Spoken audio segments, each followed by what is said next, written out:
BPI Savings Account. Pag-usapan natin yung iba't ibang accounts sa BPI na pwede mong ma-open, pwede online, pwede sa branch, at ano nga ba yung pinaka-bagay sa'yo, depende na rin sa paggamit mo nito o yung pangangailangan mo. By the way, kung first time mo sa channel na to and gusto mo pa ng mga online tutorial videos katulad nito, please click the subscribe button. Yung savings account ngayon, lalo sa BPI, ay hindi na lang tinatago yung pera sa bangko. Instead, pwede itong magamit pang ipon, o di naman kaya kung gusto nating i-access siya anytime, i-withdraw anytime, pwedeng-pwede kasi may kasama na tong ATM card. Pwede na rin mag-transfer ng pera online, magbayad ng bills, at pwedeng magamit nga sa pag-iipon para sa emergency fund o kung nangailangan tayo bigla, at least may papagkukunan tayo. So, dapat nating i-check bago tayo mag-open ng bank account sa BPI kung ano ba talaga yung pinakadahilan natin. Hindi pwede yung dahilan na ginaya natin yung kaibigan natin o kahit anong account pwede na. O hindi nyo rin check yung maintaining balance, baka magkaroon kayo ng penalty at ma-miss nyo na may mas maganda palang account para sa'yo. Merong traditional banking dito sa BPI kung saan kailangan sa branch mo siya i-open. Pero pwede rin naman sa app nila or online, makakapag-open ka na ng bank account. Pag-usapan natin yung pinaka-usual na ino-open dito sa BPI. Merong regular savings account kung saan meron na tong ATM card.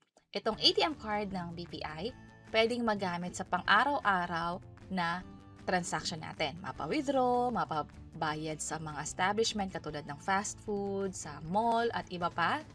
Pwede rin ito para sa payroll. Halimbawa, sinabihan kayo na mag-open ng BPI account, hindi HR yung gagawa nun, instead kayo pala dapat. Ang pwede niyong piliin ay yung regular savings account. Yun nga lang i-clarify ninyo kasi baka mamaya merong maintaining balance or initial deposit na i-require sa inyo, gayong pang payroll account naman pala ito. Pero kung hindi ito connected sa trabaho ninyo, kayo lang talaga yung nag-decide, ang initial deposit nga ay 3,000 pesos, ang maintaining balance ay 3,000. Ibig sabihin, hindi dapat bababa sa 3,000 yung laman ng account niyo. Para mag-earn ng interest, 5,000 dapat siya. At ito naman yung interest na ino-offer ng BPI. Mababa itong interest na to, that's why minsan negligible na rin. And ang pinaka-importante lang talaga dito ay hindi iwanan yung bank account or yung regular savings account niyo na walang laman or else mababawasan ito at pwedeng mag-close eventually. Alam mo na yung regular savings account. Pwede na ako dyan kasi estudyante naman ako, employee, or first-time holders, or ginagamit ko na everyday. Pero meron pa kasing isang account na hindi naman kailangan na maintaining balance. So, hindi na to kailangan at ang initial deposit niya ay piso lang. I-open mo siya, online lang. At bagay rin to para sa mga young professionals o nagtatrabaho, estudyante, first-timers, mga taong busy na ayaw na lumabas, instead sa phone na lang makakapag-open ng bank account. So basically sa mga online users. Katulad ng sabi natin kanina, wala itong maintaining balance, pwede ring mag-earn ng interest, at ang maganda pa dyan, just in case na kailangan nyo ng ATM or debit card, pwede naman magbabayad ng 200 pesos sa kahit saang branch ng BPI. So yun yung kaibahan niya, sa card na to may charge na 200 pesos, pero wala naman itong maintaining balance. Ito rin yung isang dapat tandaan natin. Unlike sa regular savings na nagbigay ka kaagad ng 3,000 pesos na siyang magisilbing maintaining balance mo na din, dito kasi sa Save Up, sa umpisa, ang limit ng account mo ay 30,000 pesos. Hihintayin mo pang ma-verify yung account mo para ma-waive yung limit. At kailangan mong pondohan yung account mo in the next 7 days para mapagpatuloy yung services, pero hindi naman kailangan pondohan ng up to 3,000 pesos. Basta makapag-transfer kayo dito or makapag-deposit kayo kahit piso, kahit 100 pesos, pwedeng-pwede para hindi nga mag-close itong Save Up account. So, pwede nyo na itong i-open, lalo pwede itong ma-access or magawa online lang. Pero i-check din natin yung iba, paano naman kung gusto mo yung My Save Up?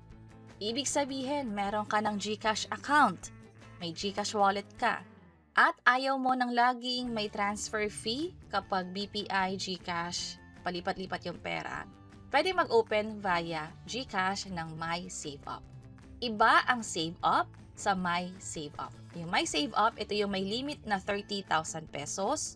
Yan yung maximum niya, may cap. Dito sa Save Up, sa umpisa lang may cap pero pag na-verify, wala na yung cap katulad ng regular savings. Pero dito sa My Save Up, i-open mo to via GCash app lang. Unlike dito sa Save Up, via BPI ito i-open. Dito naman sa My Save Up, via GCash. At meron kaming ginawang hiwalay na tutorial video para dyan. Initial deposit niya ay piso din, ang maintaining balance naman ay wala, 0. Libre ang fund transfer between GCash and My Save Up. So kung alam mo na lagi kang gumagamit ng GCash at tingin mo hindi naman lalagpas sa 30,000 pesos yung magiging laman yan, pwede mong i-open itong My Save Up at hindi mo na kailangan mag-download ng BPI app. Instead, sa GCash app, pwede na yung ma-open. Katulad kanina sa Save Up, pwede ka rin magkaroon ng ATM card kung sakaling kailangan mo or gusto mo, may charge na 200 pesos para dyan. Ngayon naman, para sa mga traditional na nagbabangko, ang initial deposit niyan ay 10,000 pesos, pero kapag i-maintain mo na yung account, yung minimum ay dapat hindi bababa sa 25,000 pesos. Ang kagandahan din ito is kung traditional ito, meron pang isang advantage ito. Nakakapag-build ito ng disiplina sa paggastos. Kasi nga, hindi naman ito na-access online, hindi na-transfer online, hindi rin madaling makapag-withdraw kasi kailangan mo pang pumunta sa branch at ipakita itong passbook para makapag-withdraw. So dahil dyan, nalilimitahan yung temptation na makapag-withdraw or makapag-gastos nga. Unlike sa online, ilang pindot mo lang, nakapagbayad ka na or nakabili ka na, online man yan o sa mga usual na ginagawa natin. Dito, less convenient nga lang kasi nga walang ATM. At again, bagay ito para sa mga senior citizen natin na mas komportabling may hawak na booklet para sa mga conservative savers at traditional banking users. So, iba-iba talaga yung gusto natin. Yung iba gusto online lang. Iba naman is yung sa traditional pa din. Next naman ay yung sa BPI Pamana Savings. Para kanino to? Ito yung gusto na yung pera nila ay may purpose din bukod sa naiipon ito or nakatago sa bangko.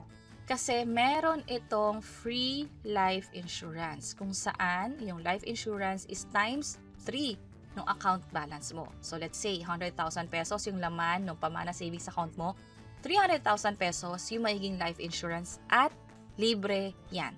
Meron din itong debit card, yung insurance ito ay wala ng medical check-ups. Automatically, after mo mag-fill out ng mga form, makapag-open ng bank account na to, meron ka ng libreng insurance na pwede umabot up to 2 million pesos pero depende na rin sa balanse mo. Ang initial deposit at maintaining balance ay 25,000 pesos. Meron din itong passbook at bagay na bagay sa mga traditional bank users din, sa conservative savers, sa mga seniors at doon sa mga nagbi-build ng emergency fund lalo kung alam nila na ito ay hindi naman masyadong magagalaw.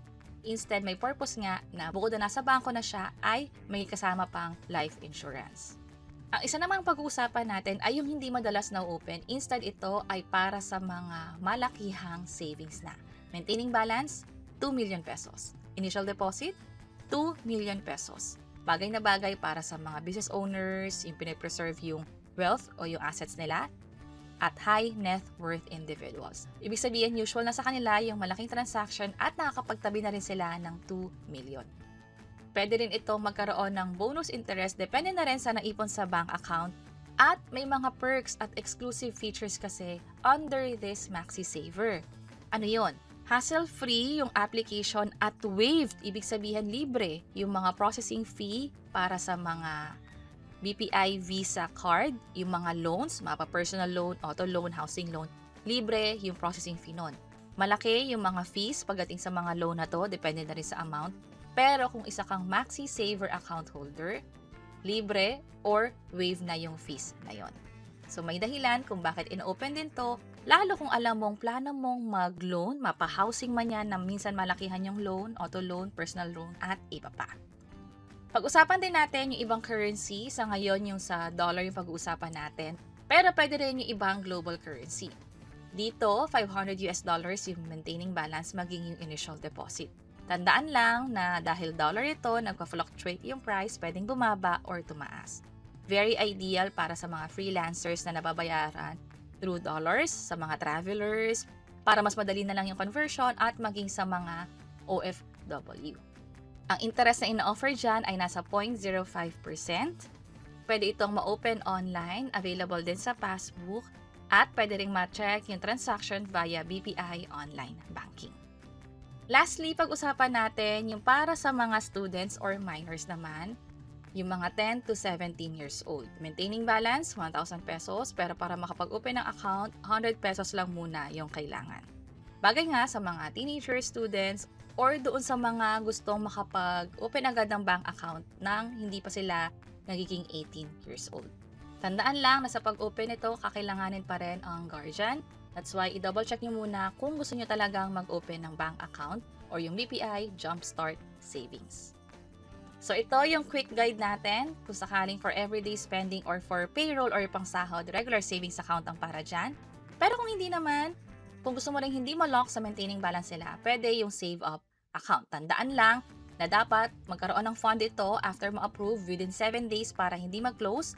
Kung may GCash wallet ka at okay lang naman sa'yo na ang limit niya ay 30,000 pesos, pwede ang My Save Up, pwede rin yung passbook for traditional account holders, for savings and life insurance na free, pamana savings, para naman sa mga exclusive perks, lalo for loans, for Visa card, pwedeng-pwede ang Maxi Saver. Para sa mga kumikita ng dollar or OFW, pwede ang dollar savings, at para sa mga estudyante na 10 to 17 years old, Jumpstart naman ang para sa'yo. At bago nga mag-open ng bank account, i-check nyo muna yung maintaining balance para hindi kayo ma-hassle sa penalty at mag-close eventually yung account. Also, iba't ibang information na dapat nating malaman. Yung fees or penalties, kung may ATM card ba to, lalo kung kailangan natin, at yung online banking features, halimbawa yung fund transfer, bills payment at iba pa.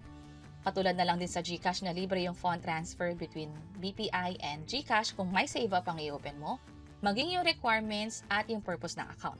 Kapag nag-open nga pala kayo ng bank account sa branch, pwedeng hingan kayo ng TIN number, depende na rin. Pero pwede rin kayong tanungin kung ano ba yung pinakadahilan ng pag-open ng bank account ninyo. For investment, for savings, for emergency fund, pwede nyong i-provide yun habang nag-open ng bank account. So dito, na-discuss na natin yung iba't ibang savings account dito sa BPI. Pwede nyo na rin i-check kung ano ba yung fit doon sa lifestyle or yung pinaka-purpose mo bakit ka nag-open ng bank account. And that's it. Sana nakatulong tong video na to. Kung pakiclick ang like button at para sa iba't ibang mga tutorial videos, pwede nyong i-check yung mga nasa baba. Sana makatulong. See you sa next videos.